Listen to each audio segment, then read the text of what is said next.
is a presentation of the iRacing Esports Network.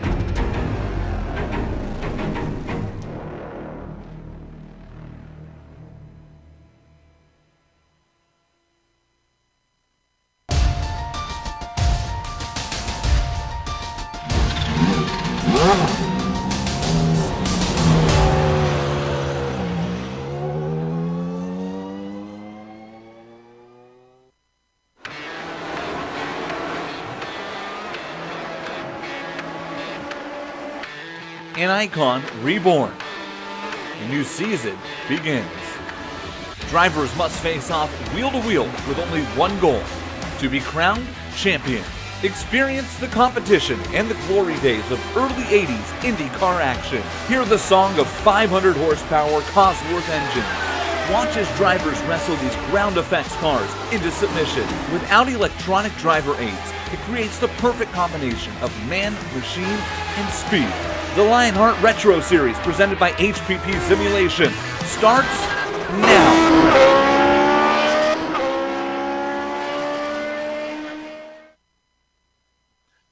3 races left in what has been an epic Lionheart Retro Series 2018 campaign. There are plenty of storylines to follow tonight as we head into Montreal, and we're going to cover it all on the Global Sim Racing channel via the iRacing Esports Network. Welcome to Circuit Gilles Villeneuve and the Skid Mark Motorsports Grand Prix of Canada. From Canada's City of Saints, hello and welcome to GSRC's Countdown to Green, presented by the Sim Pit. As cyberspace flows into your place over the next 15 minutes, GSRC will bring you all the storylines, all the stats and facts you'll need to appreciate the Lotus 79 action that will immediately follow as we count down to green for the Skid Mark Motorsports Grand Prix of Canada. Adam Young here with you tonight, alongside me, my partner in crime for many of broadcasts, Bill Suit Zahn. I'm Jed Yaman, has director duties, armed with cameras locked and loaded by Dougie Beard. We've got a lot to cover tonight as this season is rapidly coming to a close, the least of which is Alex Saunders having a disastrous gateway and Adam Blocker taking full advantage.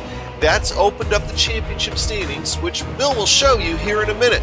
But even though they are opened up, we've still got 3 races left, and the last one at California is a double points event. So this season, far from over. But we need to talk about the track. Bill, Circuit Gilles Villeneuve is a track steeped in history, a place known for some hard hits and close racing. Indeed it is. Circuit Gilles Villeneuve is located in Montreal, Quebec, on a man-made isle of Notre Dame in the St. Lawrence River. The area was originally used as a long rowing and canoeing basin for the 1976 Summer Olympics. A racetrack was put on the island in '78. That year, the Canadian Grand Prix moved from Mosport to right here, where fittingly Canadian and future track namesake Gilles Villeneuve won in his Ferrari. Interestingly enough, Mario Andretti, racing in a exact same Lotus 79 type car that we're sim racing in today, came home in 10th.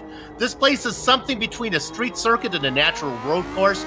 The 13 turns scattered over 4.5 kilometers, that's 2.7 miles of racing surface, creates a blend of high-speed curves and tight chicanes, together with a long straightaway preceded by a very tight hairpin. Because there's not much way in the way of a runoff, you can expect that attrition is going to be steep. There isn't any elevation change to speak of, but don't take that to mean that this place is going to be boring, because there's plenty of chances to overtake. But the best way to really understand what this place is like is to jump on board and take a lap around.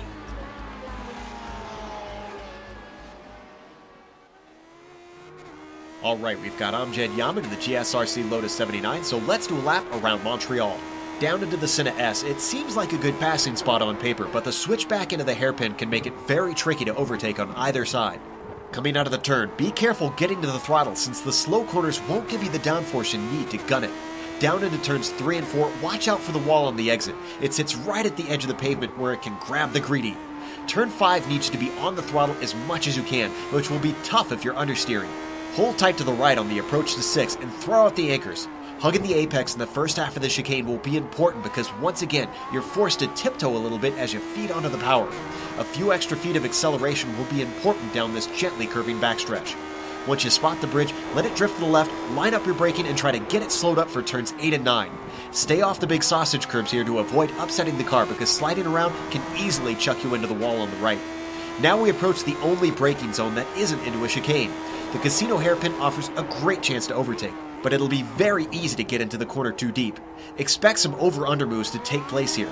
Wily drivers will make sure they can get on the gas earlier than their competitors to give them the most speed possible down the longest straight of the track. There's likely to be some draft battles here with the big hole this car punches in the air. The most difficult part will be spotting your brake marker and hitting it accurately. Coming into the last chicane, as always, avoid the wall of champions. Pulling a tank slapper into there is going to end your day in a hurry. But hopefully you kept it all together and have now finished a lap around Montreal.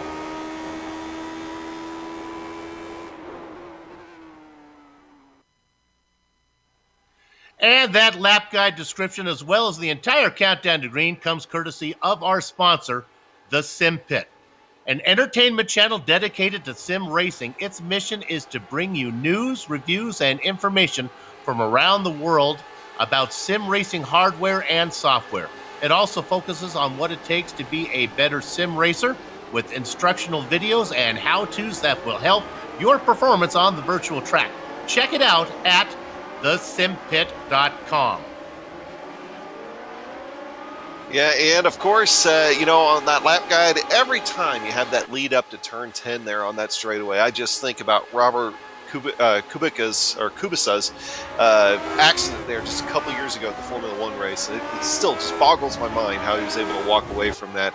Anyway, of course, we've got to talk about those driver stings. Well, here's Soup with those driver stings, brought to you by HPP Simulation. All right, now the graphics show Adam Blocker up by 68 points on Alex Saunders. But get this, today in my office here on the GSRC campus, I heard the pitter-patter of the stat boys, Simon and Poindexter. They came down the hall, barged into my lavishly furnished office, waving this paper, saying, Soup, the graphics that Lionheart said don't depict the 2 drop races that are allowed for in the rules. But don't worry, we got them right here. So get this, guys. If you take this into account, Saunders' 2 worst races were a no-show at Homestead in the opener and a 28th at Phoenix. That totals 19 points. Blocker's 2 worst results were at Watkins Glen in New Hampshire, but they total, get this, 60 points. So that means you got to take 60 points off a Blocker score, only 19 off of Sanders. When you do the math, that interval, which is 68 points you see in front of you, it's only 27, and that's very manageable. Let's go ahead and look at the team championships now, and this comes sponsored by Clipping That Apex. All right, I want to talk about Skidmark and No Name. Skidmark finished 3rd at Gateway. No Name was 5th.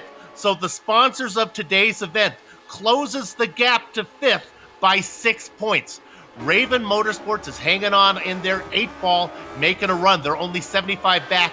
And really, with the amount of points you score for a team championship, they're still in the hunt. That is 8th ball to get there. Adrenaline is in 3rd. Dragonfly having a good run in 4th. All right, Adam, what about the rookie standings? Well, I will tell you this about the rookie standings, of course, presented by Butt Kicker.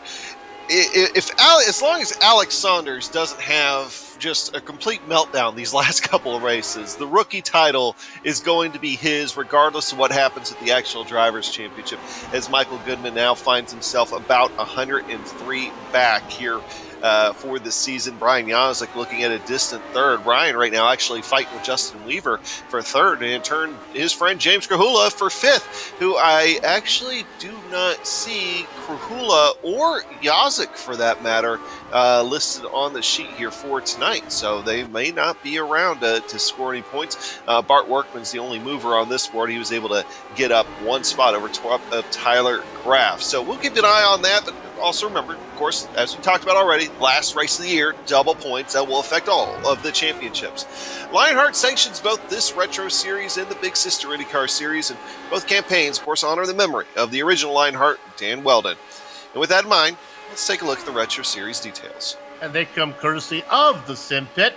This is indeed Season 2, the 16th of 18 on the schedule, so this one and 2 more to go. The car we talked about, it's the same car that Mario Andretti raced here back in '78 on the very first Canadian Grand Prix. Setups, well, they're adjusted fixed. The setup masters go through, try to find a good setup that's raceable and drivable. So we'll see how that plays out.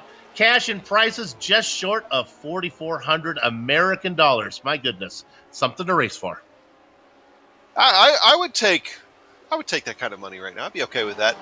Well, hey, it was cold in real life in Montreal today, only about temperatures in the 30s, but at least I got more sun than I did here in Texas, where I'm actually wondering when I'm going to see that thing again. Let's go take a look at weather here at the simulated Montreal here for today. 79 degrees, clear skies. So that's actually ramping up that track temperature. It's a nice, slick, challenging 103 track temperature. This wind's out of the south at about 6 miles per hour here for today. All right, so guys are out there right now for qualifying. You've been watching a little bit of that going on behind your screen right now. Watching Sage Karam, yes, of course, of IndyCar fame. He's right now 4th on the provisional leaderboard. Only a couple of, looks like hundreds behind Justin Weaver, who is sitting 3rd. And Sage Karam, I believe, is working his 3rd lap right now. They do get 4 laps out there to be able to try to top that leaderboard. And looking at Adam Blocker just came across the line to start his 3rd lap. Puts down a 28.565. Actually, that last time he didn't score a time, so excuse me there. If we're looking at Mark Cohn now, Mark just starting his lap. We'll see what lap he's on. It looks like he's beginning his final lap here. He's already at a 29.255, so he's 5th on the leaderboard. Michael Goodman's running 6th. I was just thinking, Soup, that looking at the practice sheet, I saw Michael Goodman a little bit further down the line that I think I'd like to see him, but decent show in qualifying for him so far. Out there in 6th, Goodman might be a better racer than he is a qualifier. That certainly is the case for Karam, this will be his 2nd retro race. He also did a race, though, over in the sister series and the Lionheart IndyCar series. Both races were pretty much the same. Not great qualifying, and really didn't have a lot of pace early on until he finally got a feel for the setup. Then he started to go. Right now, sitting in 3rd. There's David Altman. Yeah, David, that Mountain Dew machine, just not quite into the 29s yet. I mean, he ran a 29.846 there in practice. We'll see what he's able to come across for here when they come across the line. Yeah, that line is all the way down there. Puts him ahead a good bit. Yeah, 29.354. That's not a bad lap at all for David Altman. That'll move him up quite a few spots, and that'll put him 6th. Looking at the Miss Budweiser machine, Andrew Kinsella sitting 9th on the board right now. And he is going to think, was that his final lap there? That's always a question. Yeah, I think he's good as he's looking in 9th position. Small field relative to what we usually see in the Lionheart Retro Series. Only 22 cars. That's a good number for this track, though. Should make lap traffic not quite so intense. Yeah, and Dustin Wardlow, he just completed his 4th lap, so he'll be coming to a stop here. And he ended up displacing Andrew Kinsella for 9th, Bart Workman in 11th. But yeah, Soup, you mentioned, of course, the 22-car field. They're already talked about Brian Yazik and also looks like James Kahula not here tonight. So we are missing some names that you might otherwise see, but the players in the championship, they're all here. Of course, the defending race winner from last season, not here tonight. That would be Ryan Otis, who has only been able to make scattered appearances here for this season. So he will not be defending the title here tonight at the Grand Prix of Canada.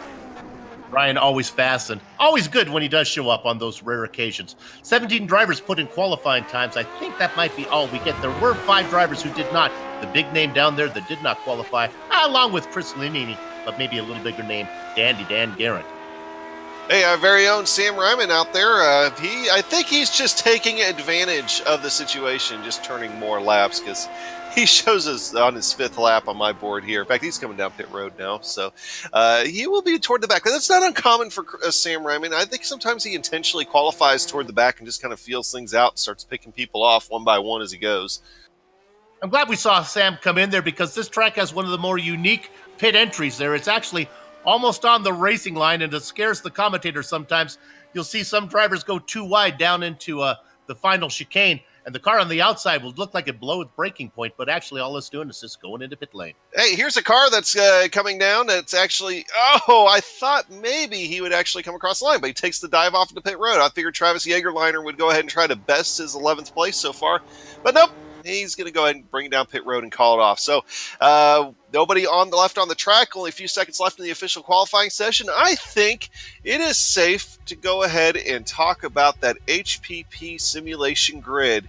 And when it's time to go sim racing, nothing beats the feel of a true hydraulic braking system for HPP simulation. Designed and manufactured in the USA on state-of-the-art CNC equipment, HPP's hydraulic pedals and their accessories set the standard for simulation racing. For information, please visit www.hppsimulation.com. And taking that HPP simulation poll, Alex Saunders. Starting alongside him here tonight is going to be Sage Karam. Oh, look at that. The real-world IndyCar driver outside of row 1. The points leader, Adam Blocker, inside of row 2. And the Moby Dick machine is Justin Weaver. He's going to be in the 4th spot. David Altman and Mark Cohn will be making up row 3. We talked about Michael Goodman. He settles in 7th. He's going to be inside of James Brandt. And then in row 5, it's going to be Dustin Wardlow and Andrew Kinsella. Travis Jagerliner goes 11th. He's going to be flanked by Bart Workman. And then Chris Walker and Frank Bees are going to make up row 7.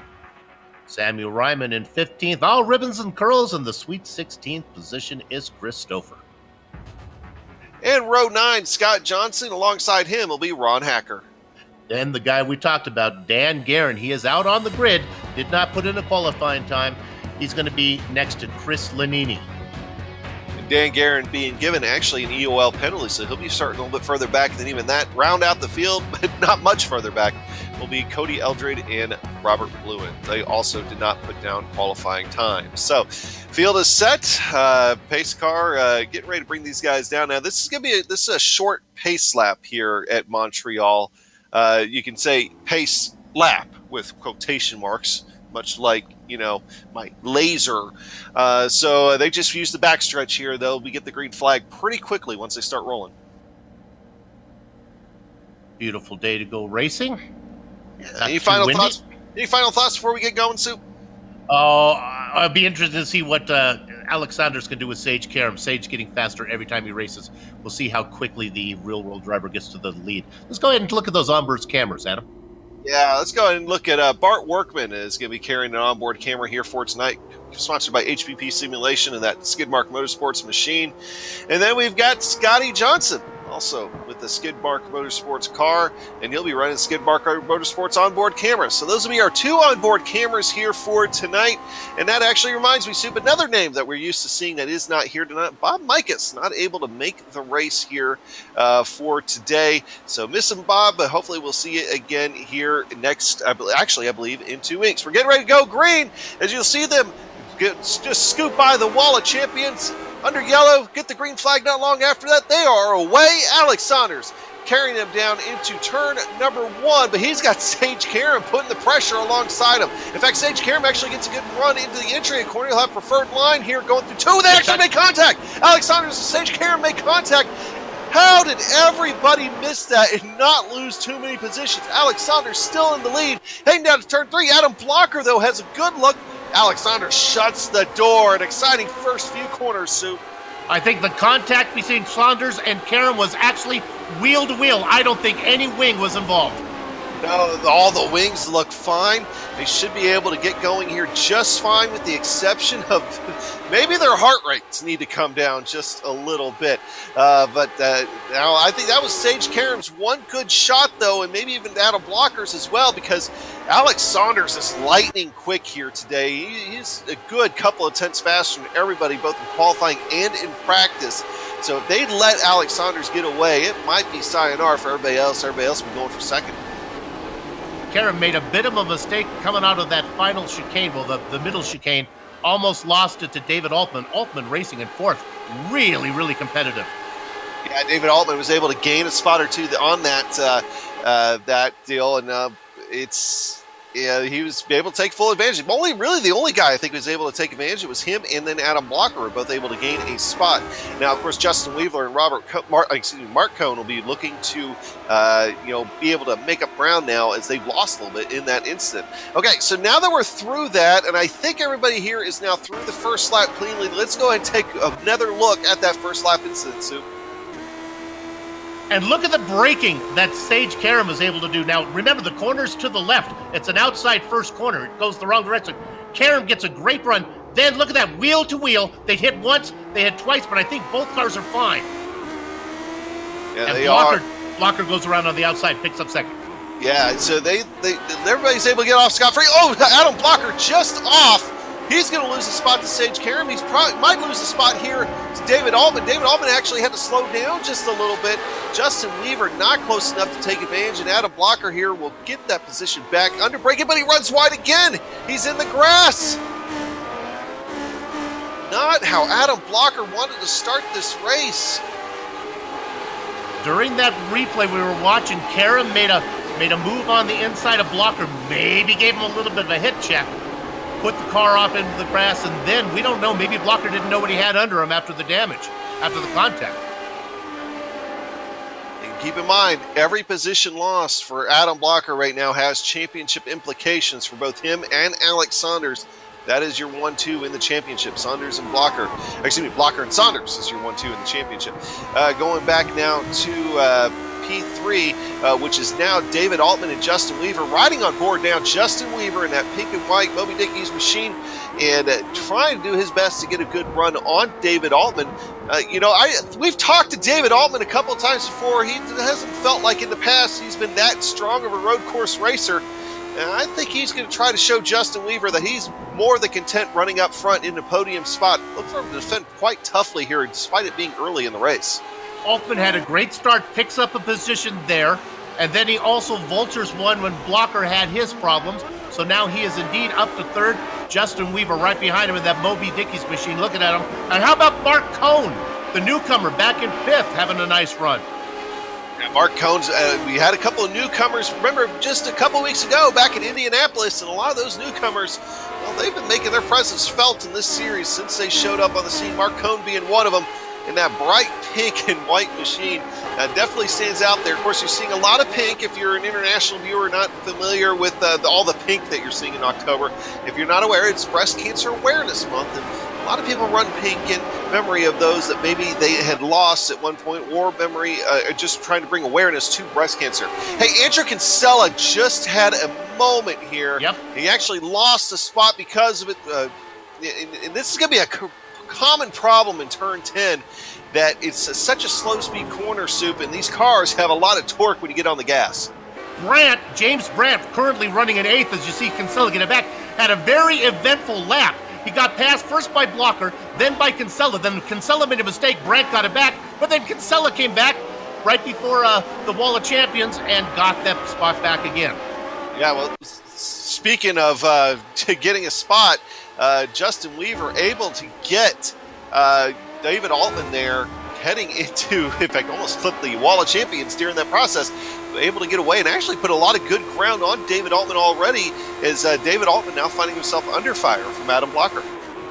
Mark it down on your clipboard, you little soldiers and soups clipboard army. The interval between Karam and Weaver, 2.3 seconds. How about up to the lead? Saunders to Karam, about 3.5.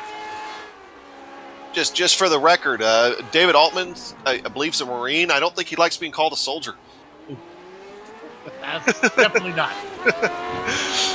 But he's doing a great back there, though, defending against Adam Blocker. And, of course, as you mentioned, Sage Karam running in 2. But look at this lead that Alex Saunders. Oh, sorry. I saw something on the corner of my eye that was not actually there. Oh, well.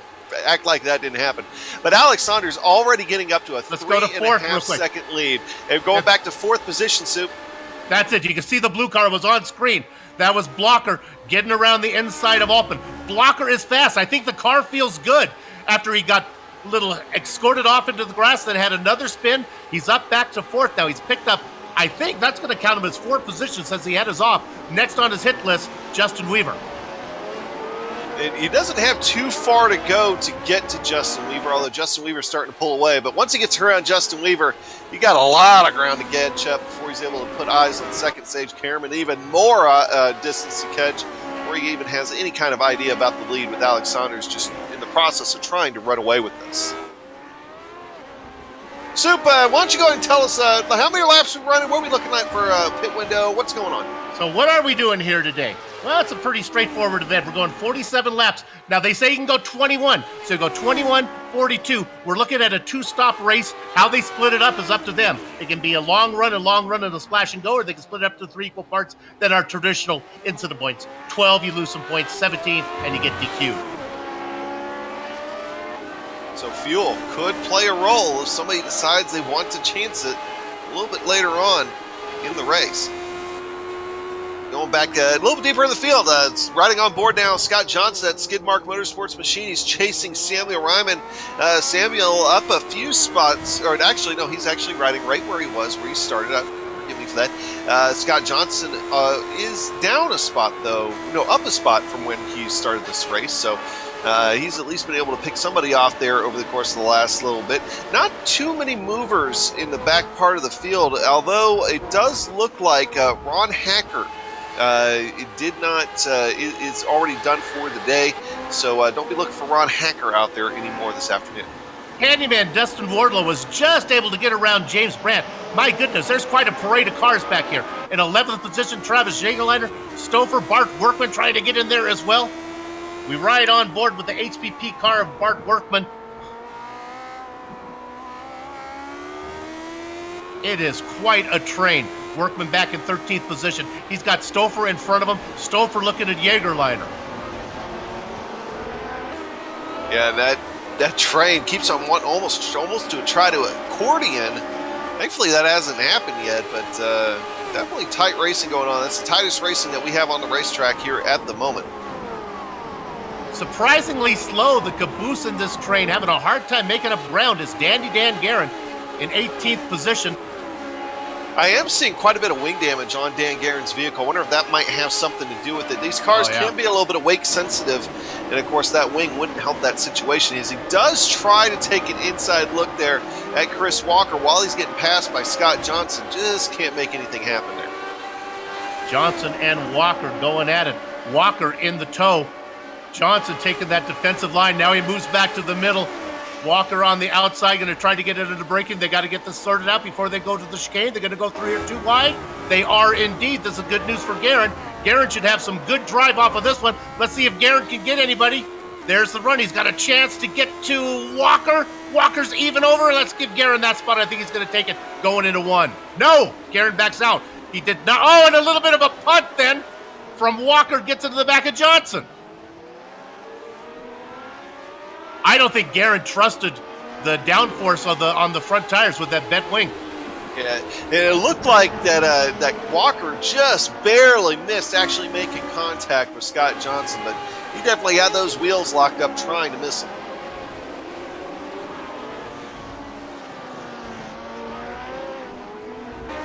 Good racing going on at the very back of the pack. Meanwhile, up in front, I'm telling you, he's cooking with hot fish grease. That's Alex Saunders. He's up by 5 seconds on Karam.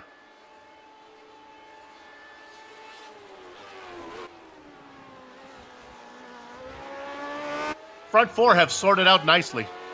They really have. I mean, really, most of the top half of this field is just either A, running by themselves or gotten into single file racing, not really doing too much, although Mark Cohn's starting to put the pressure a little bit on David Altman. That's going to be a battle, I think, here, maybe even starting this lap, but Andrew Kinsella is a ways off of that. And then, of course, you start getting into that big pack that starts with Dustin Wardlow going back to 9th, 10th, 11th, 12th, 13th, 14th, and 15th, all the way to Samuel Ryman. So definitely that's the interesting part of the track. And Walker had a little bit of a mistake there going into the final chicane. He was chasing Johnson, so that's going to allow Guerin to get that spot. Bent wing and all, move Dandy Dan up to 17th. There you see Guerin going by right there.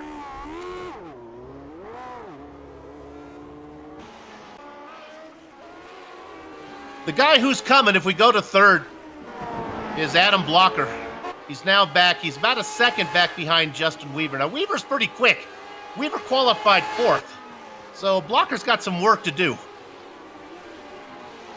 Of course, Adam wasn't doing himself any favors early on in the first couple of laps, but he has got himself calmed down and has been able to, he's not making huge gains on Justin Weaver, but he's taking a little bit here and a little bit there, and you know, he has to try to keep Alex Saunders in sight. And that's got to be his mission here for the rest of the season. Just keep Alex Saunders in sight. If he does that, hey, you know, championship's going to be no problem. But you got to think there, Soup, especially at the beginning of this race. He was definitely thinking that championship might have been slipping through his fingers a little bit. Fourth place probably looking a lot better than the 8th and 9th position he was in early on. And he had to make some pretty tough passes to even get back up to that 4th position there. So he's recovered nicely. Like I said, just got his heart rate down, blood pressure down, and just went on racing.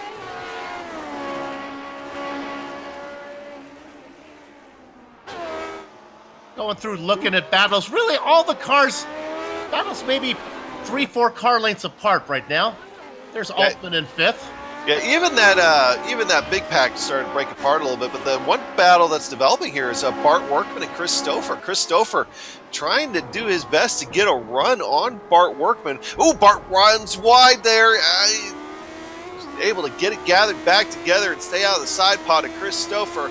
He'll pull back in line, but in that little exchange right there, that allowed Frank Beazer and Samuel Ryman to get back into the wake of those guys. So here we are again, 4-car battle. And a mistake up front from Stouffer, and that's going to give some momentum to Workman if he wants it as they head down into the hairpin. Look at this. Let's see what kind of line Stouffer takes. Is he going to fend it off? I think Workman has said, I'm not close enough. Look at them go. 1, 2, 3, 4. A little bit of a tap, another little bit of a bang. That was Workman getting into the back of Stouffer, and then it was Beazer getting into the back of Workman. Ryman back there saying, easy, boys. Yeah, Sam for a while there was actually leading the cleanest driver award for the season, which is actually a pretty big honor in the Retro Series. And just kind of had some bad luck the last few races, but he doesn't want to add any more to that instant total to try to stay in the running for that thing.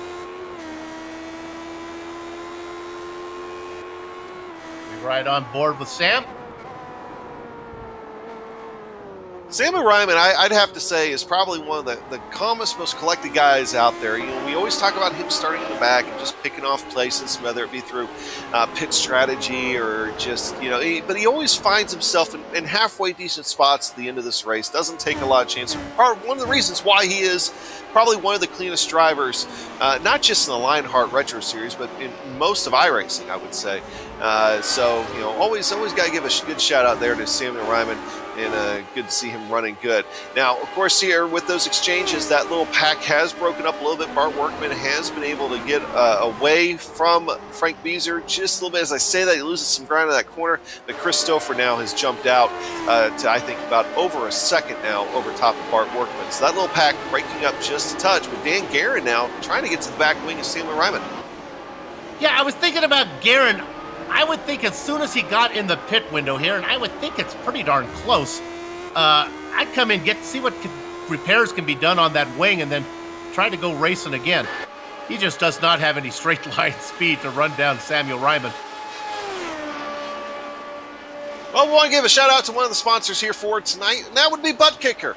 If you're a sim racer looking to add that missing driver-to-car connection, bringing more realism to your sessions, Butt Kicker products are the way to go. A Butt Kicker moves actual mass-producing haptic immersion that's powerful and accurate. See all the family of products at thebuttkicker.com and use that promo code LION20 to get 20% off your order.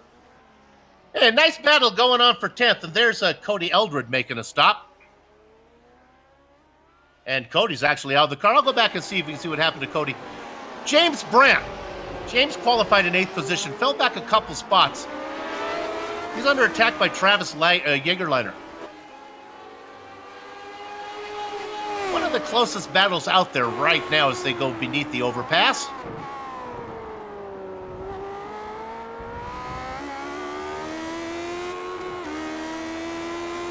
While riding on board with Travis Jaegerleiner while he wheels that car around, and Didn't have a good exit of that corner. If you don't have a good exit out of 9. Oh, but Brett has a horrible entry into 10. He's going to lose that spot easily. Travis Jaegerlein. Travis made that look easy because of James Brandt's mistake. We'll see if James Brandt's able to come back on him here coming into turn 11.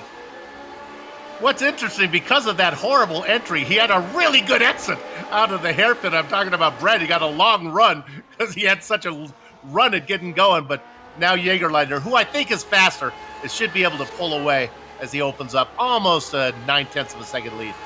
Yeah, he has a long way to go, though, before he gets Dustin Wardlow in 9th position. So he'll have to start clicking off the laps here pretty soon. Hard to believe, Soup, we're already almost a quarter of the way through this race. Oh, Dustin Wardlow, huge save just now. Right on.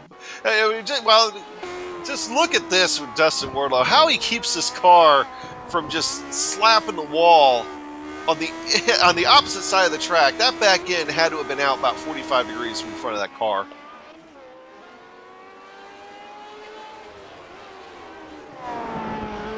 Take one more look at it here. Oh my goodness, nice catch. Okay, so while we were talking about that, Justin Weaver now finding himself under fire here from Adam Blocker. Adam not able to do anything with him there on the back straightaway, but he is there, Sue. Yep, he's close enough, but again, it's a lot of guys out here today are trying to milk the rooster. The hard part starts after you catch it. And right now, that's what Blocker is. He's doing his very best to get around Weaver.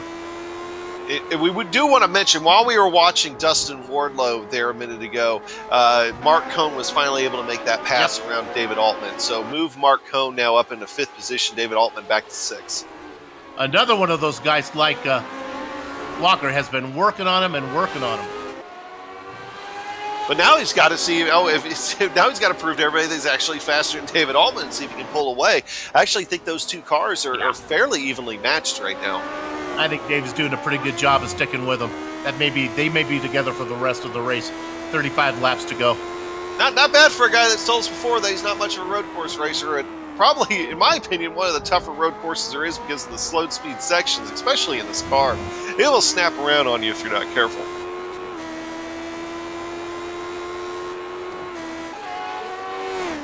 We're looking now at Blocker as they come out of the hairpin.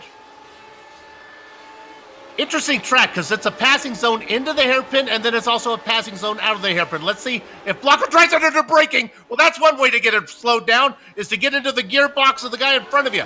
Justin Weaver gets pushed off. Blocker waves his hand, says, "See ya."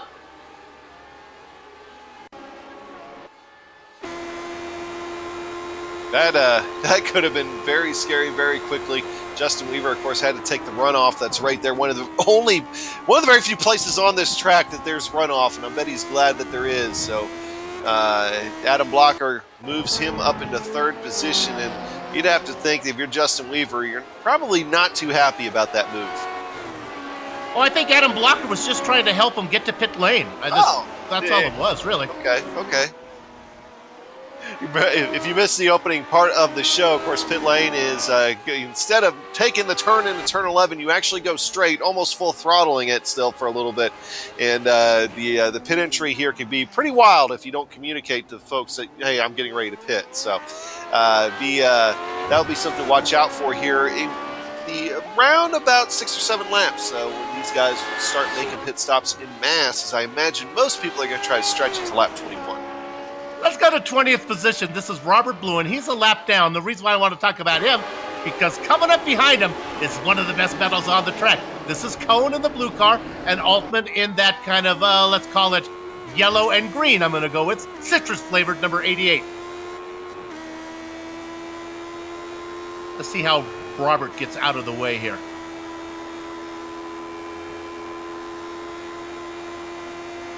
Boy, they're going to catch him at a really bad time.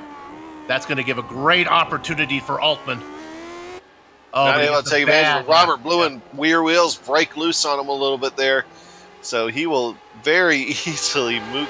Mark Cohn will get by him very easily, but I don't think David Altman had a great exit out of the corner, wall Champions corner there. So he's I hurt him a little bit too, and now he's going to be stuck behind Robert Lewin going through that 1, 2, and 3 turn there.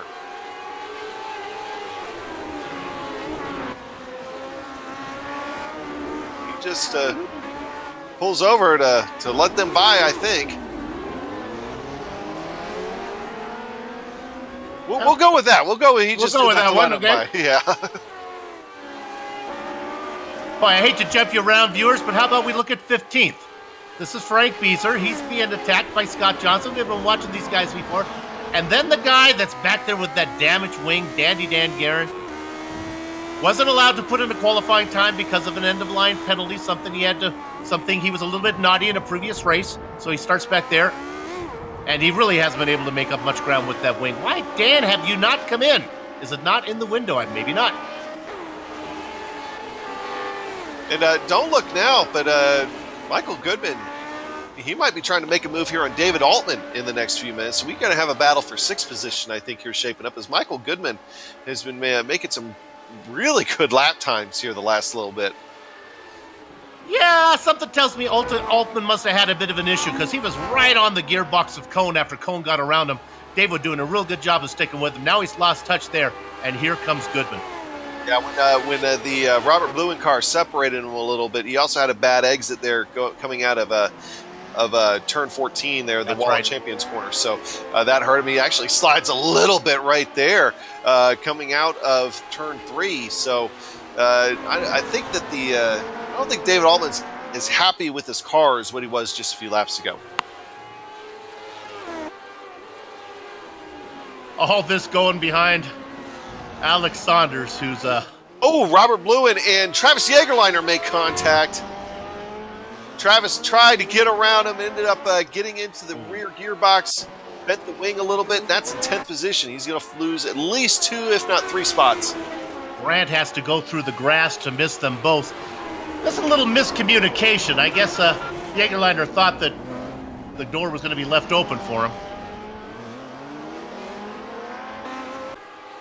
And now, Grant actually had to serve a slowdown penalty because of the avoiding action, so he loses a spot to Chris Stouffer. Yeah, that's going to drop Travis Jägerleiner right in the middle of that battle as we go to all race between Brandt and Workman, and of course Samuel Ryman in there as well. So we'll see if he's able to pick his way back through that.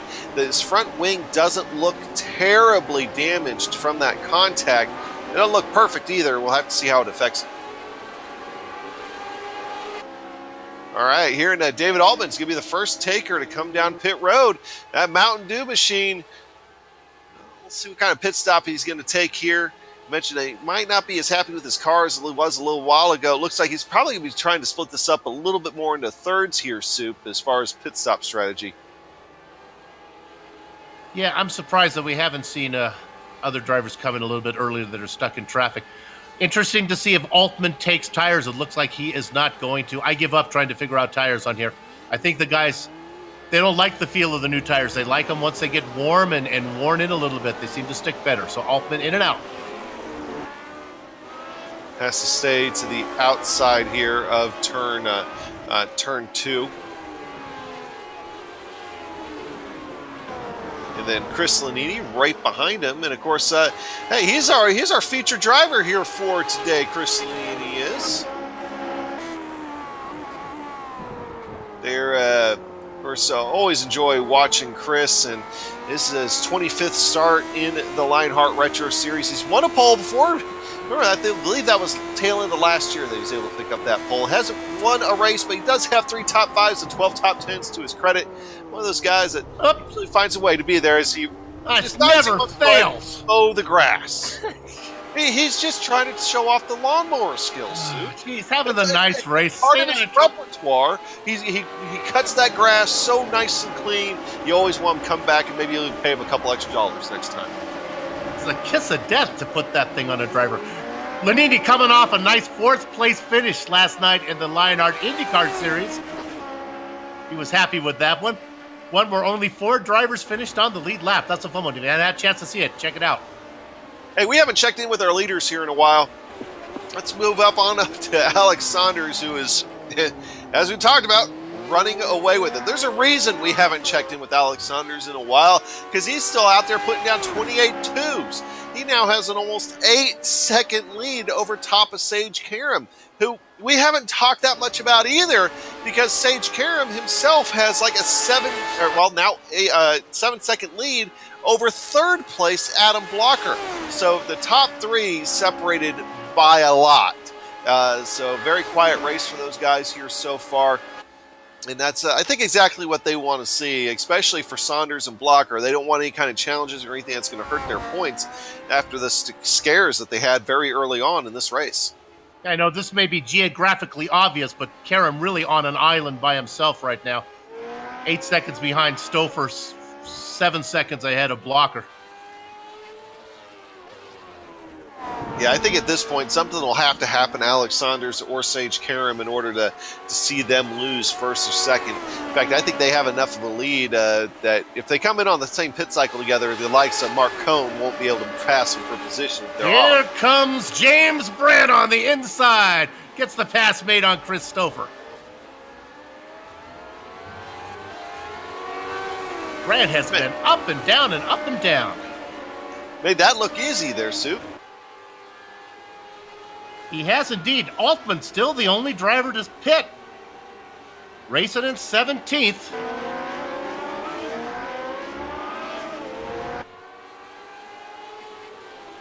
And unfortunately for him, he's faster, but if we go to that 17th position, he's stuck behind. If he would have got out just a little bit sooner, he could have got out ahead of Guerin and ahead of Johnson. Right now, he is stuck back here. This is going to cost him time because the guys he was racing, Cohn, Weaver, Goodman, those guys are all putting in hot laps. Yeah, and Scott Johnson right on that Skidmark Motorsports onboard camera, it seems like he's not able to keep that back end down as pinned as well as what he'd like to do. So he's sliding a little bit in front of David Altman. David Altman's having to give him room to make sure he doesn't run into the back. Well, with it being lap 20, let's go ahead and give thanks to one more of our sponsors here real quick before we see hearing something about Stouffer. Stouffer he lost it and put it in the wall. Oh, yeah, just his ahead of front end's all Jägerleiter. messed up. That was is on the way to the hairpin, coming out of that chicane. Yeah, and that's going to result with that nose going into that Armco barrier. That's going to be significant damage on the nose of that Adrenaline Motorsports car. Let's see him just catch that curb, get into the grass, and then slide right into the Armco. I'd have to imagine he's going to be coming down pit road here. And Samuel Ryman goes. Ryman is just little by little picking up positions from guys who are having mistakes. He's now up into 11th. David Altman now able to get around Scott Johnson, and then Chris Walker also able to take advantage of it and get around Scott Johnson himself. All right, so before we start this round of pit stops, let's go ahead and talk about Lock Precision Rocketry. For over 30 years, the name Lock Precision has been synonymous with mid and high power rocketry. Lock Precision manufactures a full line of high quality precision fit components to meet your building, repairing, and customizing needs. For more information, please visit lockprecision.com. Remember, fly hard, fly safe, fly lock. Well, that was going on. Bart Workman took an interesting racing line. He loses 1-2 positions now. I wonder if something's wrong with this car. Workman loses a spot to Guerin and then to Beezer.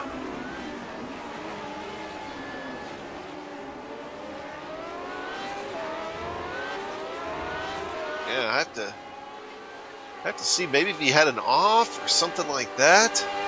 And there, something weird happening there as he misses that apex.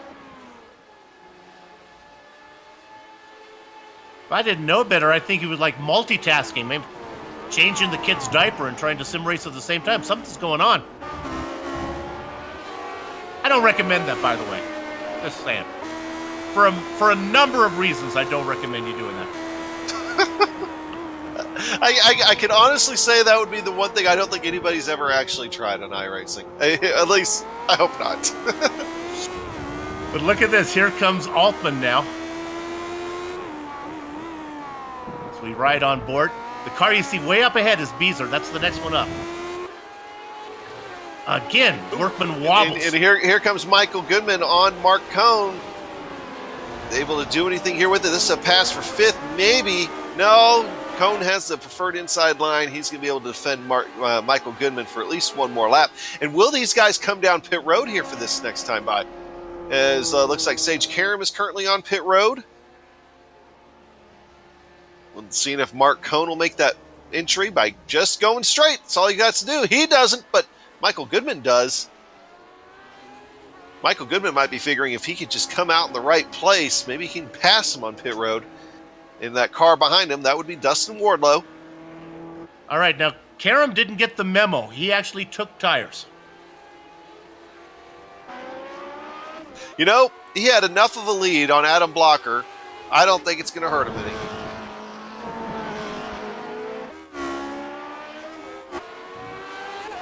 So Karam sorts out, boy, still in great position. He sorts out in 4th. Still waiting to see. Your leader is now on the backstretch. We'll see if he's going to come down here. Pit lane very busy. So Alex Saunders making his way down pit road on lap 22.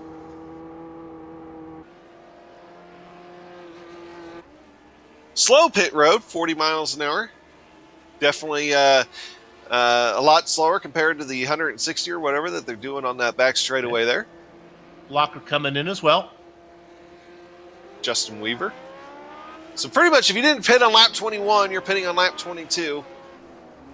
Had Alex Saunders just now hitting his pit box. So that gets them, they can go to 44. That'll put them about 3 or 4 laps short. Mark Cohn coming in as well. Soup, do you think it would be possible for them to save 2 laps of fuel? Yeah.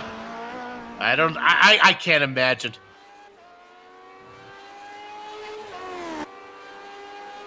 I think the die would be cast. We'd see somebody staying out right now trying to do it.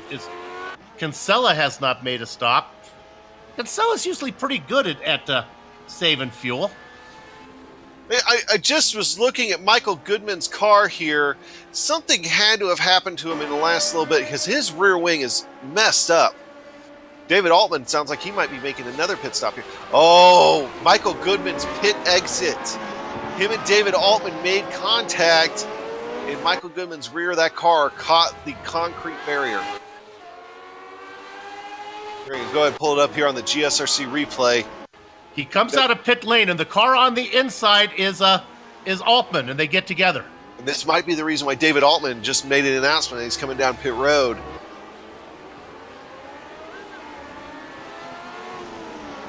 So there's Altman in the citrus flavored machine. Oh my goodness, he almost went over. And then that's Wardlow that comes in right behind him.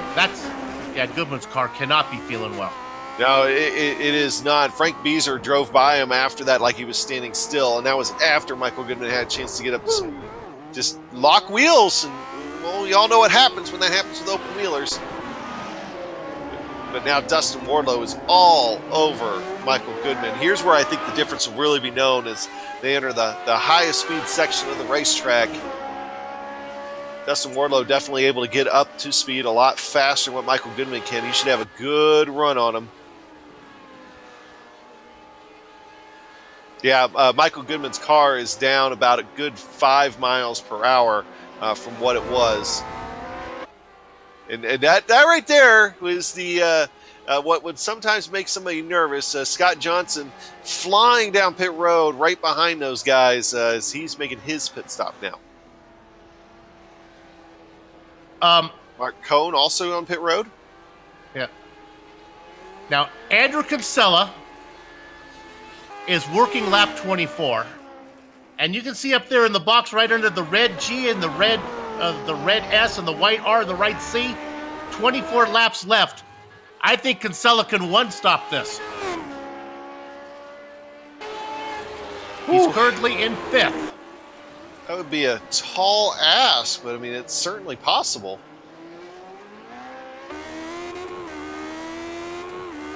Now he's It's a great theory, but he is 28 seconds behind Saunders, so Saunders should probably be able to get in and out and not have to worry about it. Oh, we think maybe Kinsella might be out of fuel. If he's out of fuel, he's out of fuel at the right spot as long as he can get into this box. Just making a very careful pit entry is what he's doing.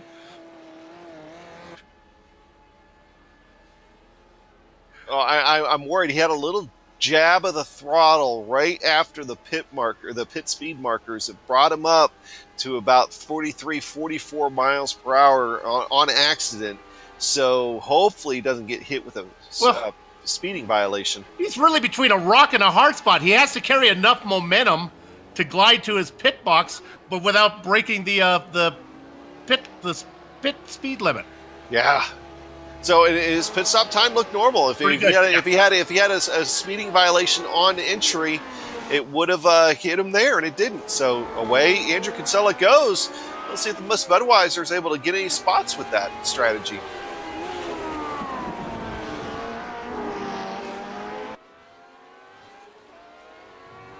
So it all sorts out pretty much back the way we had it before. Intervals all about the same.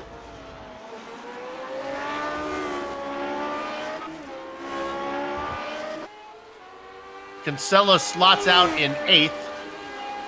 And for comparison's sake, we talked about Sage Karam taking tires. Ooh, was Andrew Kinsella a little trip through the grass? But are we hearing that there was a moment for Sage Karam a little bit ago? A little bit of a hard swallow. We'll get a replay of this one.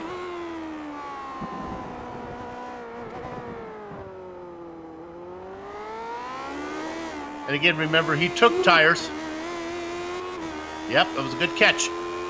So, yeah, I was going to say, with Sage Karam taking tires, we were wondering about how much time he would have lost to Alex Saunders. Well, it was actually only about 3 seconds.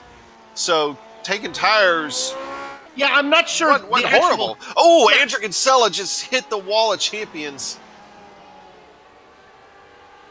Well, that's going to hurt with his fuel. Wasn't a hard hit, but might have been enough. This is the wall of champions is kind of a misnomer. It's because all the champions have hit it at one point or another. Well, you don't need to be a champion to hit that wall. Right? Attest to that. Well, hey, all right. Now that we've completed the first round of pit stops, we're expecting 2 rounds here for today for most everybody. Let's go ahead and take a break here on GSRC and the iRacing Esports Network. We'll be right back.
The SimPit is an entertainment channel dedicated to the world of simulated motorsports. The SimPit is a leader in providing the sim racing community with news, reviews, interviews, DIY pieces, and instructional videos to make sim racing a better experience for all. Check us out at thesimpit.com or go to YouTube and just search for the SimPit.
Welcome back to Montreal in the Grand Prix of Canada presented by Skidmark Motorsports. Hey, HPP Simulation, did you know they're awarding a set of pedals valued at $1,395 to the season champion here this year? HPP's hydraulic pedals and their accessories set the standard for simulation racing. Visit HPP Simulation and check them out. Soup, I've been watching a few guys here while we were at break. Yeah, I was going to say, just what Alex Saunders needs is a nice pair of HPP pedals to make him even more dominant. Look at us, Saunders. Now, this is fun. We go to our leader. He's coming up on behind. We've seen Saunders and Guerin have a battle before, but never quite like this. That's Guerin getting out of the way. By the way, Guerin did not fix his front wing. We're thinking maybe he doesn't know that the front wing is damaged. So now we got Saunders coming up behind Frank Beezer, who will be running 12th, the last car on the lead lap.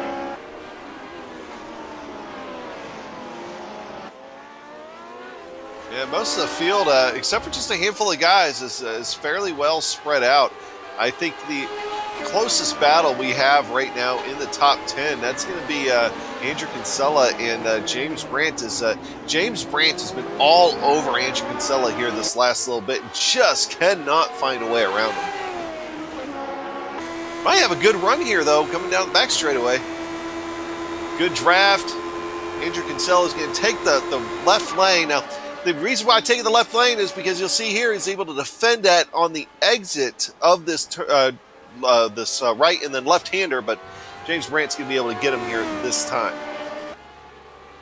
And again, Kinsella, we think, trying to one-stop it, so not sure how competitive he really wants to be or needs to be right now.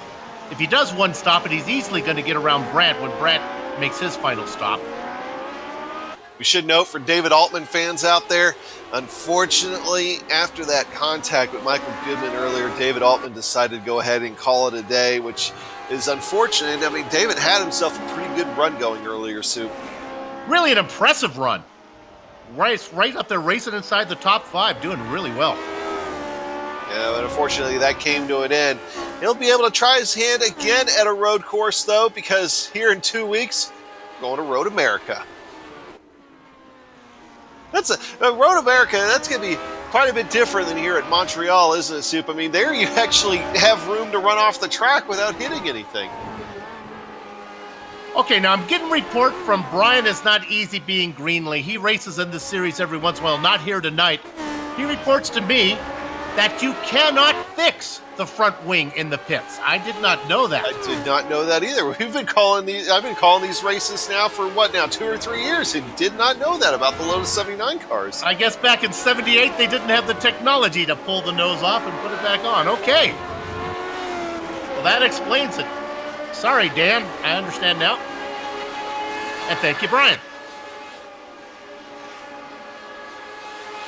Looking at that battle now between Frank Beezer and Dan Guerin. They've been attached at the hip here for the majority of this race. You see Frank Beezer kind of take that wide line and kick up a little dirt. Now looking at his rear wing.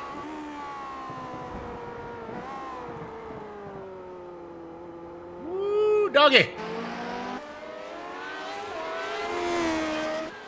There's the pass. Tell me how straight we play it here on the Global Sim Racing Channel. We have a real-world IndyCar driver in this event. I don't know if we've had him on camera more than the first lap or so. Sage Karam about 11 seconds behind Saunders, about 4.2 up on Blocker. You know, interesting fact about Karam, he is one of 4 siblings. He has 3 sisters named Parsley, Rosemary, and Thyme.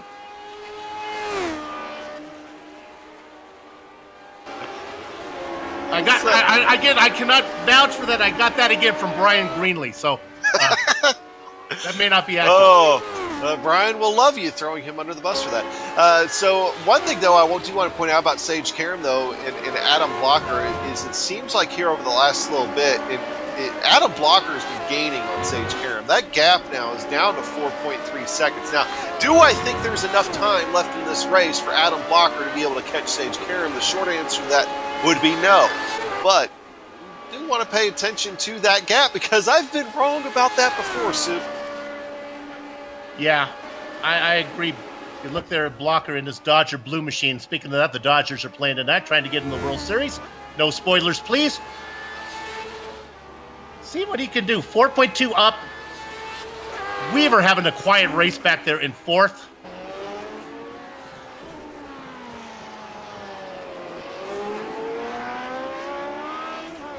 You know, Blocker, things would have been so much worse for him. He's going to lose points to Saunders. Saunders going to get the win. But after that opening lap that had him well down in the order, with only 2 races left after this one, I think if he finishes third and Saunders wins everyone, I still don't think he has anything to worry about. No, not even in a double points event at California that's true. would he have to worry. I don't think he'd have to worry about that at that point. I mean, wins in the third. I mean, that's going to keep that gap wouldn't be sustainable then. Yeah, and in researching the points, I noticed that Blocker had a horrible Indy while Saunders had a great points day in Indy. So double points, I like that. I like that a lot. It definitely adds an extra dynamic to the end of the season, and with the tight points battle that we had, I mean, it can still, things can still happen. I mean, if you think about it, it was only like a race or two ago that we were talking about the likes of Dustin Wardlow and Michael Goodman still being in the mix for the outside chance of the championship. Something would have happened to Saunders and Blocker, but things have happened, though, and they could still have been in the shot if things didn't happen to them, too. You got to remember, it was only a couple weeks ago that Alex Saunders in Iowa, had what happened there, and it's been a crazy last few races for these guys. Well, the double points HPP simulation is going to like that too, because they're giving away those pedals, and they're going to dangle those pedals out there like a carrot in front of a dirt farmer's mule, and see if they can get some excitement going on in the last one. So, yeah, Saunders and Blocker double points going on at Fontana. I like it. Yeah, I'm going to be really excited to see how Fontana looks and, what all is going to go down there, because at this rate, the championship is still going to be on the line for those two. Yep. We're going to go into Fontana with both of those guys, I think, still having a shot at the championship no matter what happens. So that'll be interesting to see. And I got to tell you, Soup, I'm really excited to see what they'll have on tap for 2019 as well. I mean, the 2017, the first year for this series was great. 2018 has just been exciting. I wonder how that third season with these guys in 2019 is going to be. Yeah, I don't want to drill down on the points too much because people are going to get glassy-eyed. But what that double points mean, it kind of takes away the drop insurance that you may have going into a race. Let's say Blocker goes in with a really good race in his pocket worth 60 points. Well, it doesn't really matter if the winner's going to get 120 for winning at Fontana. So that's what makes those double points at the end. It makes what happens at Fontana mean a lot. And I keep saying Fontana, for those who don't realize I'm from California, it's an Auto Club Speedway, right? That's what it's called. Yeah.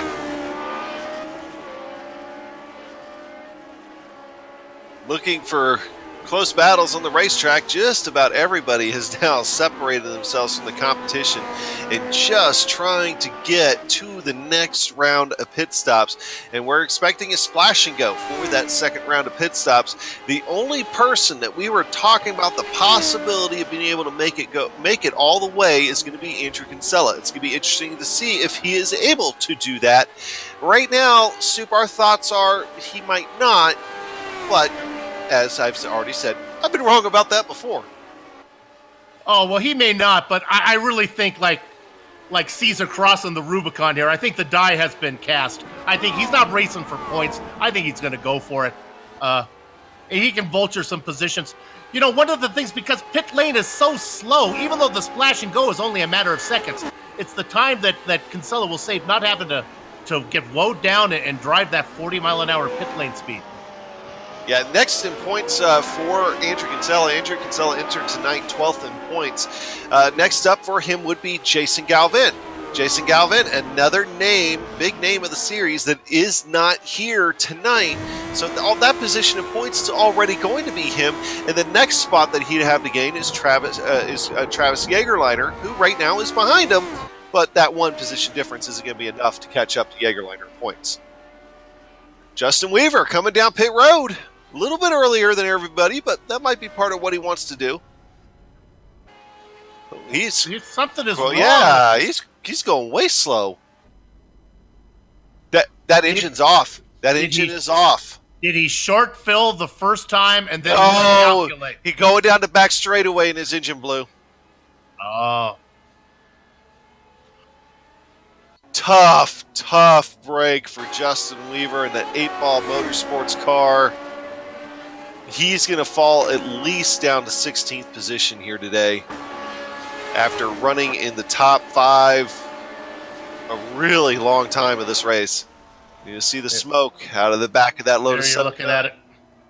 That's some barbecued whale there. God, that's just such a horrible sound, too, when you're driving.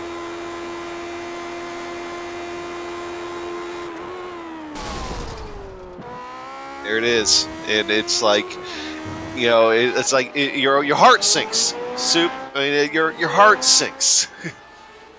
But for drivers like Travis Jagerleiner, Samuel Ryman, they continue to vulture positions. Ryman now up into 10th. Jagerleiner in 9th as they continue to fall away.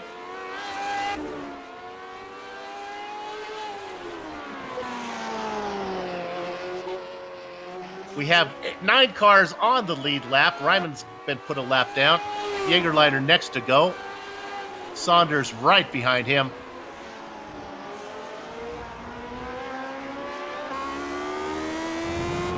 Let's go ahead and ride on board there with Alex Saunders for a minute. That car in front of him, that would be that Travis Jagerleiner machine. Yeah, he's got quite a buffet of cars to get around here. The Jagerleiner, and then after that, he's going to get a quick Kinsella and then Grant as well. All right, Travis, hold your line. Leader goes around the top side. Easy speasy lemon squeezy.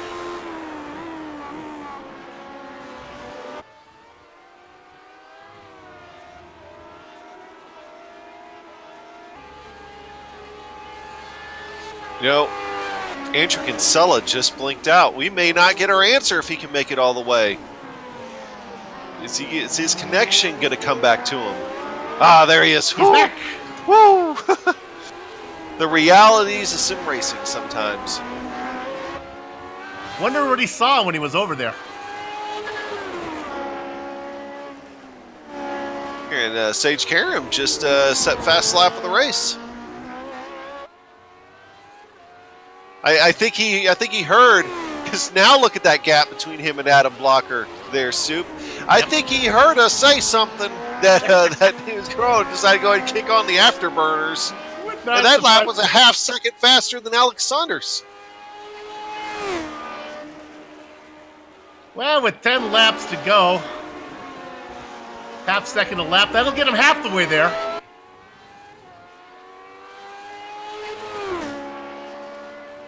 All right, should be just about time we see guys coming in for their stop, their final stop.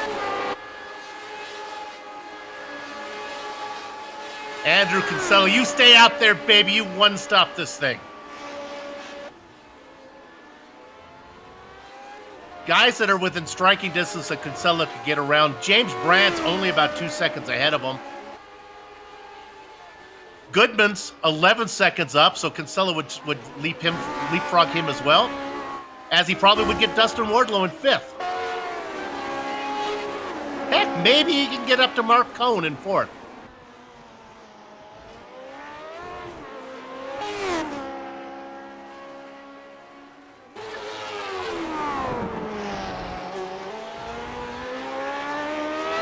There we look there at Cohn and having a nice run in 4th position. At the rate Alex Saunders is lapping people, though, he might lap inside the top 5 by the time anything's said and done. Now breathing down Andrew Kinsella. Yeah. I'm going to confuse myself by thinking this, but does it play into Kinsella's advantage to be a lap down? That's one less lap he has to go? I don't know. Does that mean anything?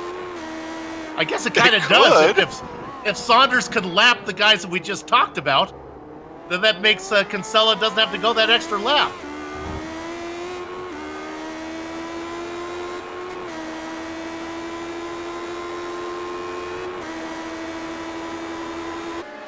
Oh, that is true, because Alex Saunders, he still has to go ahead and make another pit stop here, Soup. So we know for sure. So yeah, I don't think it'll matter much to the end. No, but so do all the other guys as well.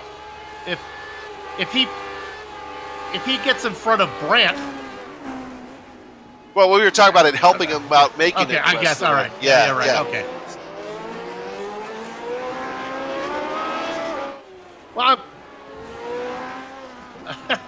and our real-world IndyCar driver chips another half second off the lead.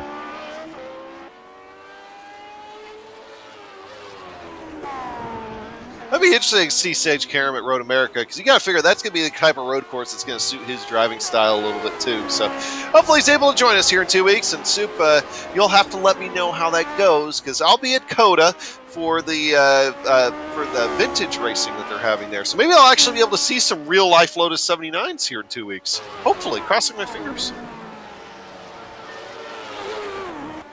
I'm going to follow up on that lap down a little bit farther. Maybe Brian Greenlee can help me out on this one. What happens if Kinsella is the last car on the lead lap and he runs out of fuel and doesn't complete his lead lap?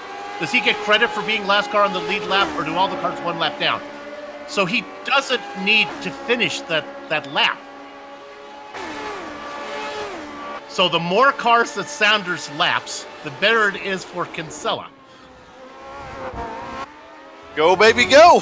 That's it. I'm with you, Andy. Stay out there, baby.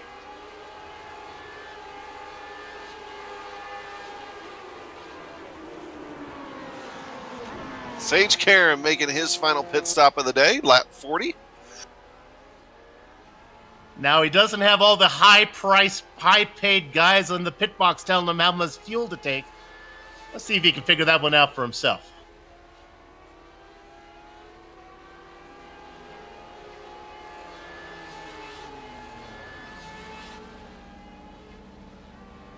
And side note, he does not take tires this time. Yeah, that's.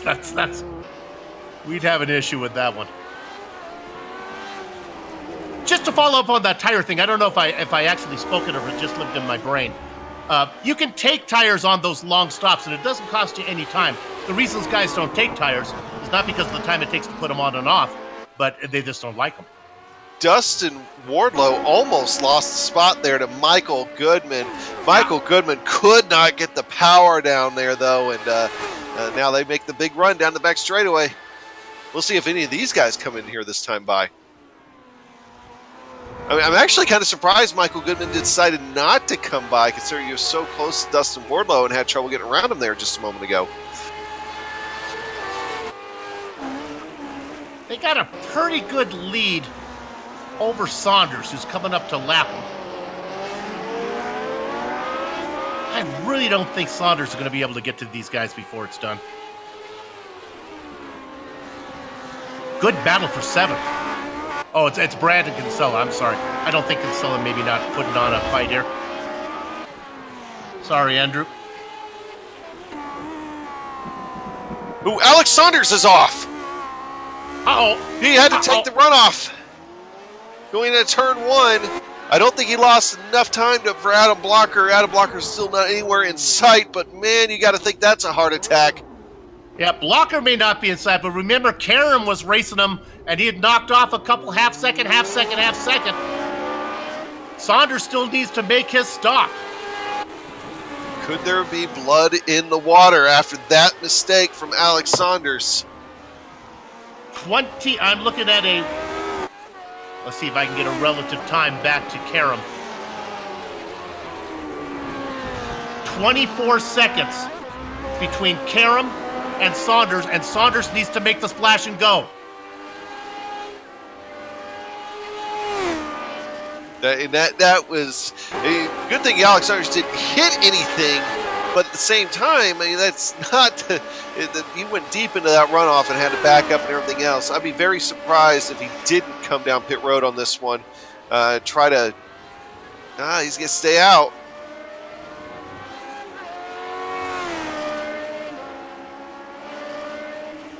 Let's see what happened to the lap times. Yeah, that added, I believe,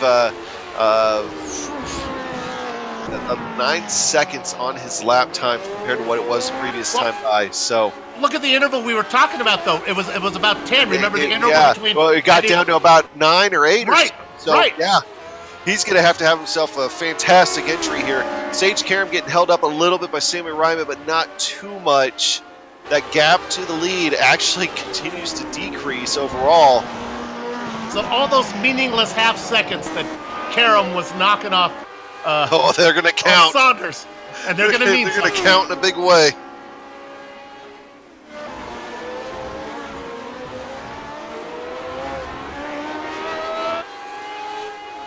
Yeah, the actual lap time at the start-finish line was 24.5 seconds this lap. So I don't think Saunders can get in and out.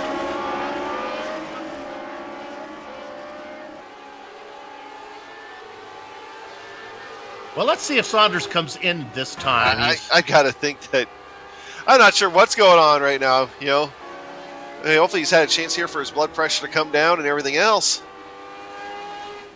And he's breaking through the corner. Now just a little bit farther back is Blocker. And there we see some guys. There's Brandt coming in. These are all the guys that Kinsella's going to go around if he can one-stop it. Blocker stays out as well.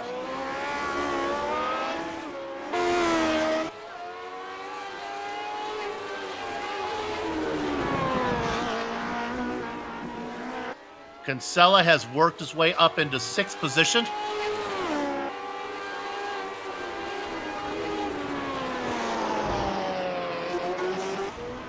James Brandt now off pit road.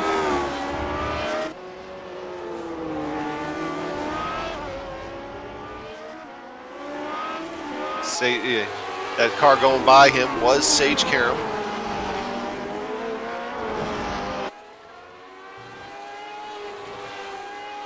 Everybody's anxiously awaiting to see when Alex Saunders is going to make his pit stop. Well, heads off into turn 10. We'll know here in a minute. He's been out there for 21. I believe he took a stop at 22 last time. So maybe he can go around one more time.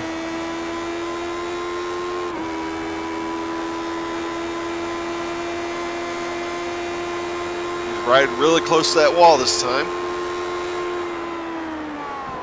Oh, yeah, he had Kinsella in front of him, so he might as well come in and make the stop so he doesn't have to deal with them. Well, he knew he had to make a really hot entry there, too. And he did get it woe down in time. Okay, Karam is already out of the hairpin, halfway down that the straight. Adam Blocker coming in behind him. Karam into the chicane. Oh, I think he's going to get him soup. Saunders just to his box. Here comes Sage Karam. He goes around him. Alex Saunders is away. They're coming out nose to tail, soup. Race is on. They got 3 laps. Now let's see what Alex Saunders has. He's been fast. Now he's going to have to show it. We've seen some incredible finishes here in the Lionheart Retro Series this year. Could we be heading to another one at Circuit Gilles Villeneuve? We're going to find out. We got 3 laps to go. First and second nose to tail. Sage Karam in the lead. He's eyeing his first Lionheart win. I'll tell you right now, I know Saunders is talking big picture. He's thinking big picture. Second place is better than 12th right now. But the chance to beat a real-world IndyCar driver. All he's seeing right now is the rear wing of Sage Karam's machine. Yep. Oh, Michael Goodman has to take evasive action to get out of the way. He's going to get in. He's just going to go and take the runoff there to get out of the way this time. Alex Saunders does not get a good exit out of 10.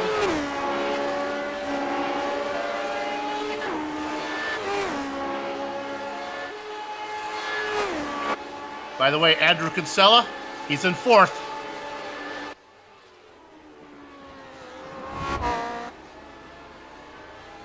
Two laps to go in Montreal.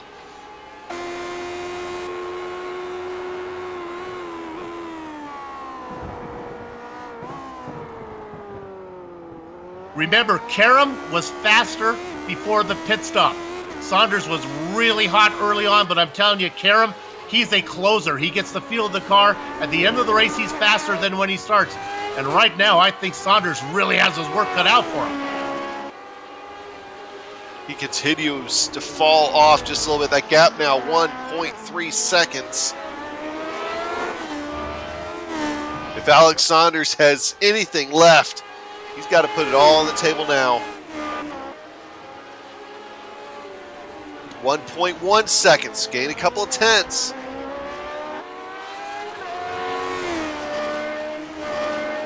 One second.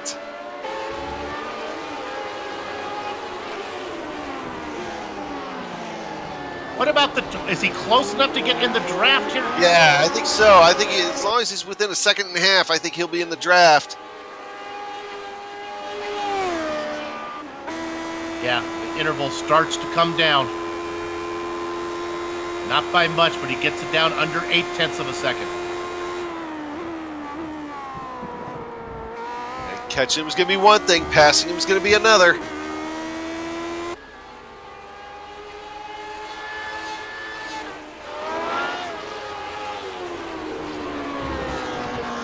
White flag. This is the white flag lap now. Alex Saunders is just close enough to where he can taste it. That's 0.7 of a second now gap. But he doesn't need just 1/10 of a second here and there. He's going to need a big gain. Alex, he's pushing it. Sage Karam is pushing it. Nobody's going easy at this point. Saunders is coming. If he gets just a little bit closer, I think he'll have a run out of the hairpin if he wants it. Oh, did he tag the wall? I think Saunders got the wall.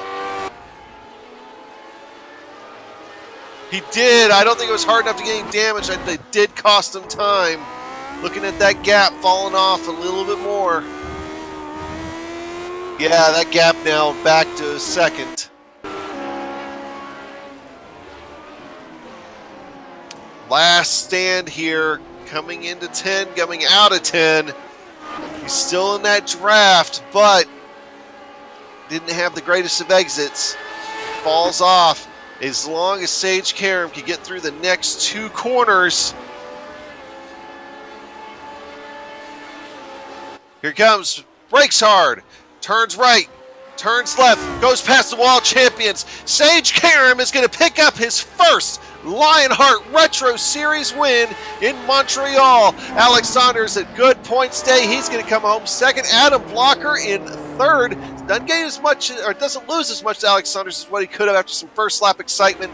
And how about that? Michael Goodman trying to limp the car home. Dan Garrett's coming 10. What is going on with Andrew Kinsella? Is Andrew Kinsella going to be able to finish this lap? Does he have enough fuel in the tank? Following this storyline as well. If he does, he's going to come home with a 4th place finish as Mark Cohn isn't anywhere in sight. Now Cohn back by about 9. Kinsella down to the hairpin. He's going easy. He's doing everything he can to squeeze out every last drop of gas out of that tank. Goes by the car out of the way.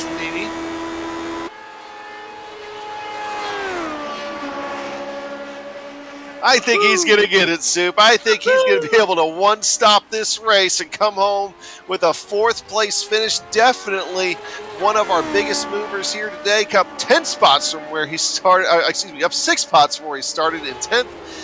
I'll give 4th to Andrew Kinsella. Hey, Soup, a great race here today. When we come back, we're going to go ahead and run down the finishing order as we close it out.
Welcome back to Canada and the Plasma Tracks Victory Lane post-race show.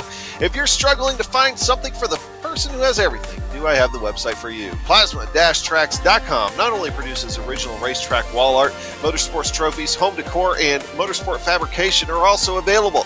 Boards cannot do justice to the uniqueness of their wares. The only way to fully appreciate their artwork is to see it for yourself. But be warned, one visit and the next thing you know, you'll be trying to convince your spouse why you need a Plasma Track wall art hanging in your home. See it all at plasma-tracks.com. What a race for this Victory Lane post-race show. I'll give you the final order here, and I tell you what, it went down to the wire, and ultimately it was Sage Karam who came out on top over Alex Saunders by a second, just based on the laps that he was clicking off there right in the closing stages and the pit cycle right at the end. It got exciting there for a little bit. Adam Blocker in a distant third, but he did what he needed to do to keep Alex Saunders in sight for the big championship picture. Andrew Kinsella, big shout out to Andrew here for today. One stopping the thing to bring it home in fourth. Mark Cohn, one of the newcomers, in fifth position. Dustin Wardlow in sixth, and that is everybody that finished on the lead lap because of the pace that Alex Saunders was setting for 90% of this race. So James Brandt will be the first car one lap down. Sammy Ryman able to bring it home in the eighth position. Travis Jagerliner in ninth, and Dan Guerin in 10th. Behind him is Frank Beazer and Scott Johnson. Johnson put on some good racing for us to watch. Chris Lanini goes in 13th spot. Then we get to Michael Goodman. He was racing a little farther up, but attrition played a factor, got to him, as it did for Bark Workman and Justin Weaver as well. Another guy that got bit by the wall, David Altman, was racing up in the top five until he found the narrowness of this track was too much for him. Chris Walker goes in 18th position, just ahead of Christopher. Rounding out the field, Robert Bluen and Cody Eldred in the 21st and blackjack position. Yeah, so what a crazy race. And, well, we're going to go ahead and catch up with the winner here real quick. We'll bring in Sage Karam into the booth. And, Sage, not bad for your first win in the Lionheart Retro Series. Tell us about the closing stages and what you felt from the driver's seat here tonight. Yeah, I mean, it was definitely a fun race. I learned that I got to practice a bit more. I showed up and maybe did about 10 laps of practice before qualifying. Didn't have the qualifying speed, and then as the race went on, I started figuring the track out a lot more. I never really raced at that track a lot, so I knew the layout, but I didn't really know the fast way around it. So as you saw during the race, my time started getting better and better, and I actually put my best lap in like towards the end of the race. So I had a pretty crap start to the race. I thought I was going to be able to hold the outside and then have the inside of two. We made light contact, and, I didn't want to, obviously I don't want to spin him. I know he's in fight for a championship. So I quickly, when I knew that, we were touching, I got on the brakes, and if I didn't, he would have totally went around. So tried to avoid that. And then, I just kept making mistakes and, fell back like 7-8 seconds, and then I had a really bad in lap, went off the track, had a 2-second slow penalty, fell back to like 11 seconds after the pit stop, and then from then on, after that first pit stop, I just started figuring the place out and started reeling him in.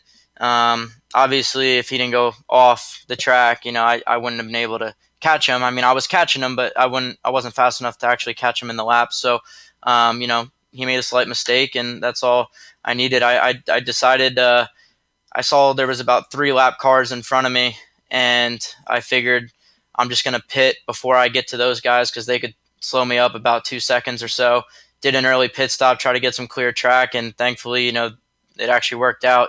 For once in racing, when something you actually try to do actually works out, it feels pretty good. Now, Sage, I'll ask you this. Road America, do you have any real-world experience there? I mean, are you looking forward to that race here in 2 weeks? Yeah, I've won some races at Road America in real life. So I won, Skip Barber, USF 2000, Star Mazda, or Pro Mazda.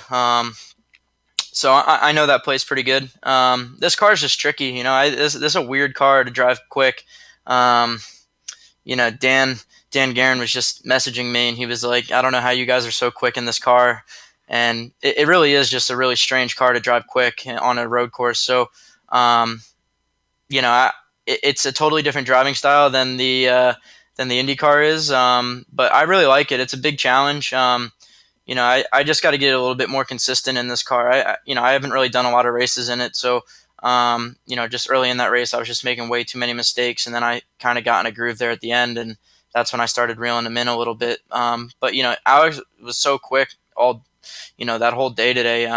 He was pretty much in a league of his own, and he was kicking my butt there for a while. My girlfriend actually walked in and asked how I was doing, and I literally just looked at her and said, I'm getting my ass kicked. So, he was definitely the man to beat tonight. And, I made a couple little mistakes, but, sometimes you just got to pounce when other guys make mistakes, and his one mistake happened to be bigger than, all my little ones. So, I'm happy to get my first win in the series. This is a really, really tough series. There's some really quality guys in here. I love coming in racing with these guys. It's a big challenge, and anytime you win a race or do well in this series, you go to bed feeling good that night because you know that you just beat a lot of good guys. Well, I've got to ask one more question because I wouldn't be much of a TV news guy if I didn't.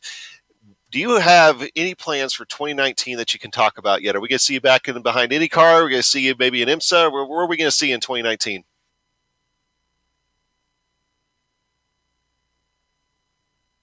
I'm judging by the silence. You can't talk about it yet, huh? That's a great answer. I love this guy. All right. Well, hey, Sage, it's good talking to you, man, and we'll see you here in a couple weeks. He's done with you. All right. Well, good. He left the booth on that question. All right, I'm going to get to talk to Adam Blocker here. Adam, it could have been much worse. Third place. It looked ugly there early on. Yeah, I don't know. I was just really frustrated that whole race. Didn't have pace in qualifying, and then I almost was opportunistic on the first lap where Sage washed up into Alex in turn 2 and almost passed both of them. I could have sent it on Alex in turn 3, but I decided better of it because I don't think it would have turned out too well. Unfortunately, Sage didn't use similar judgment a few laps later where he just dive bombed me and forced me off the road. So, yeah. And then I made it worse for myself by making another mistake and cutting the chicane. So, yeah. I pretty much lost the race there. But that's what I was worried about. You had me worried there on the when you got hip checked off into the grass. Oh, okay, well, he's coming back on. I guess the car's okay. Then I was worried it wasn't on that second spin. Was that just lack of concentration, or was there something wrong with the car? No, I didn't spin it. Well, I just cut across the chicane because I outbraked myself. For some reason, I don't know. To be honest, I was overdriving that chicane pretty much the whole race, and then being offline, like on a tighter line, just meant that I missed it. So it's just as simple as that. So yeah, I don't know. Overall, I'm happy that Sage beat Alex though. And, Alex made the unforced error that minimizes a bad day for me. So overall, things are still looking good in the points, so that's all I can ask for. Yeah, I'm just saying, make sure you clear your schedule because with double points for that final race, I think that's really where it will all come down to. Yeah, I mean, realistically, next week or next race at Road America, there's not going to be a huge points difference between Alex and I, whoever wins. So it's definitely going to come down to Auto Club and double points, like you said, and I called Indianapolis and Auto Club in this car double points lottery 1 and double points lottery 2. So. That's right. He beat you on the first one. He got big points at Indy. You didn't. So maybe it's time to get that back. Hey, good luck down the road. Couple more races to go. Good luck. Yeah, just want to give a shout out to my teammate Kinsella. Had a really good finish in retro on the one stop. So good for him to make that work. And just good racing. Also, I want to apologize to Justin Weaver we kind of miscommunicated going to the final chicane. I think he was trying to let me go, and I was trying to let him go. So, and we ended up making contact, but in the end, no harm, no foul. So. Got it. All right. Adam Blocker, third place finisher today. We're doing one more interview. I guess we're going to talk to the guy who one-stopped this thing. Go ahead and talk to Andrew Kinsella. Yeah, Andrew. Hey, First of all, man, great job with fuel saving and everything else that required to pull off the one stopper here for today. Got you a few spots. We were talking up here in the booth. Were you in the process of running out of gas there right at the end of the first stint? Yes, I was running out of gas basically all the way down pit lane. Okay, because I couldn't hear the car stutter or anything, so we were kind of wondering about that. Now, but when did you decide that you were going to go ahead and try to one-stop it? Was it right there at the beginning of the race, or did you decide kind of in process during the first stint? I always had it in my mind that I kind of wanted a one-stop because I knew I didn't really have the speed in this car to get a top 5. So I figured it was probably my best way to get it. I wasn't sure whether I was actually going to do it for most of the first stint, but then around lap, I think it was 15, I had this huge stutter and blink out, and I lost about 8 seconds, and it bent my front wing.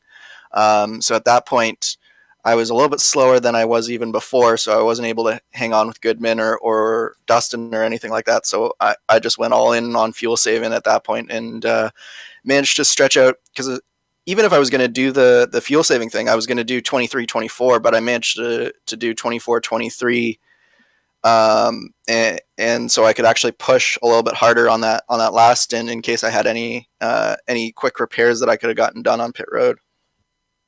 All right, so now, of course, the season quickly coming to a close. What's your goal here as the season closes out? Are you trying to get into the top 10 on the driver's board? Yeah, I'm hopeful for a top 10. I think it's achievable. I really like Road America, and then Auto Club is just it's one of those races where anything can happen basically. So yeah, I'm fairly hopeful that I can crack the top 10. Obviously, the L79 isn't my favorite car, and doesn't agree with me quite as well as the Indy car does, but I still like it, and I still enjoy competing out there. So hoping to finish out strong on the year. All right. Well, hey, Andrew, we'll see you here in 2 weeks at Road America. All right. See you later, Adam. Andrew Kinsella coming home 4th after an impressive one stop here today. And I believe Soup is going to catch up with Mark Cohn. Mark, whoops, let's bring him down here so we can talk to him. Hey, Mark, got time for a quick interview with you. Congratulations. Nice top 5 finish there. Stayed out of trouble. Had some fun racing in the meantime. Oh my gosh, I cannot believe it. I've never been much for a road course racer, so to think my first top 5 at a league like this on a road course, I'm stupefied right now. Yeah, and you had to earn it too. You were in some battles there. Then it kind of got it emptied out, and you were by yourself the last part of the track. Any issues? Any close calls? Unfortunately, I did have 3 times I got off tracks. The worst one was in the final chicane. I had a slowdown, which lost me 2 seconds. The whole race, I was really worried that Dustin Wardlow or Michael Goodman, both very, very good drivers, were going to get up to me. And Michael almost did on that first stint. So for me to hold them off, I still can't believe it. This is amazing. Well, congratulations on joining the series and getting your first top 5. Couple more races to go. We'll get you out of here on this one. Your schedule allow you to come back for season 7, make a full run at it? Oh my gosh, yes. I did not have any thought that I would be able to join Lionheart in the first place. And then for people like George to give me a chance, I'm going to make the most of this. This is incredible. It is something that it's not easy to get into. Congratulations. Look forward to seeing you the last 2 races, and then again for season 7. Or season 3, I guess, in the Retro Series. Thank you so much. Glad to be here. There you go. So many series going on here. It's hard to keep them track. Season 6 in the IndyCar, season 2 over here in the Retro Guys. Okay, I think you said season 17 at one point, which would be absolute beginners league. Hey, so the action is over for now, but when it's time to go sim racing again, nothing's going to beat the feel of a true hydraulic braking system from HPP Simulation. Designed and manufactured in the USA on state-of-the-art CNC equipment, HPP's hydraulic pedals and their accessories set the standard for simulation racing. For more information, please visit hppsimulation.com. Butt Kicker products add instant immersion to any game. Unlike a subwoofer that moves air and loses accuracy and force, Butt Kicker products move actual mass, producing a haptic immersion that's powerful and accurate. Butt Kicker products add that missing driver-to-car connection, bringing more realism and immersion to your session. See all the family of products at thebuttkicker.com. Use the promo code LION20 to get 20% off your order. And also brought to you tonight by the Sim Pit, an entertainment channel that's dedicated to sim racing. Its focus is to bring you news, reviews, and information from around the world about sim racing hardware and software. It also focuses on what it takes to be a better sim racer with instructional video and how-tos that will help your performance on the virtual track. Check it out at thesimpit.com. And to contact any of the sponsors that you see on your screen right now, go to lionheartracingseries.com, click on 2018 sponsors, read or scroll to the bottom where you can click on the company logo. On the screen now are just some of the companies, equipment, and software that made this broadcast possible. The iconic original music that lets your ears alert your eyes. You're watching a GSRC production comes courtesy of Eric Echolm and June Lalonde. See the screen for how to contact each of them. If you like this broadcast, want to see it again, well, you're going to have to wait 14 days, 2 weeks, November 1st. That's when the Lionheart Retro Series returns. For the next to the last round, the penultimate round, it is the LPM Grand Prix at Road America. GSRC via the iRacing Esports Network will be there to bring you all the action. We hope that you join us. Sliding across your screen now are just some of the upcoming broadcasts, so check those out and mark them down on your calendar. If you'd like to find out more about GSRC, including a complete list of all future broadcasts, you can find it at theglobalsimracingchannel.com. We're also on Twitter at GSR Channel, Facebook at Global Sim Racing Channel, and Instagram at GSRC_Graham.